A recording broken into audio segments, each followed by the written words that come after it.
Shalom everyone. I am Sarita, a student of the Holy Torah at ACTC Seminary. ప్రేమైన స్నేహితులారా, ఈ వారం తోరా పర్ష షెమోత్. షెమోత్ అంటే పేర్లు అని అర్థం. సెఫర్ తోరాలో ఇది 13వ పర్ష.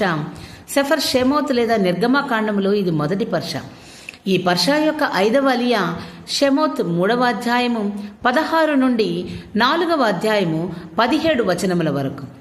ఎలోహిం మోషేకు, ఇజ్రాయేలు పెద్దలతో చెప్పు, యావే నాకు కనిపించి మీ బాధలు చూశాను. మిమ్మల్ని మిజ్రాయిము నుండి పాలు తేనెలు ప్రవహించే దేశానికి తీసుకెళ్తాను. ఫరోను 3 రోజుల అరణ్య బలి అనుమతి అడగండి. అతడు వినడు, కానీ బలమైన చేతితో బయటకు తీసుకుని వస్తాను. మోషే, వారు నన్ను నమ్మరు అంటాడు. ఎలోహిం 3 సూచక క్రియలు ఇస్తాడు. కర్ర పాముగా మారడం, చేయి కుష్టుగా మారడం, నైలు నది నీరు రక్తంగా మారడం. మోషే, నేను మాటలాడలేను అంటాడు. ఎలోహిం, నీ నోటితో ఉంటాను.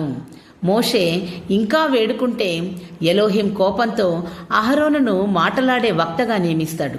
అతడు, నీ నోరు, నీవు అతనికి ఎలోహింలా ఉంటావని అంటాడు. ప్రియమైన స్నేహితులారా, మరిన్ని తోరా పాఠాల కోసం మా యూట్యూబ్ ఛానల్ను సబ్స్క్రైబ్ చేయండి. షలోమ్ లెహిత్రోత్.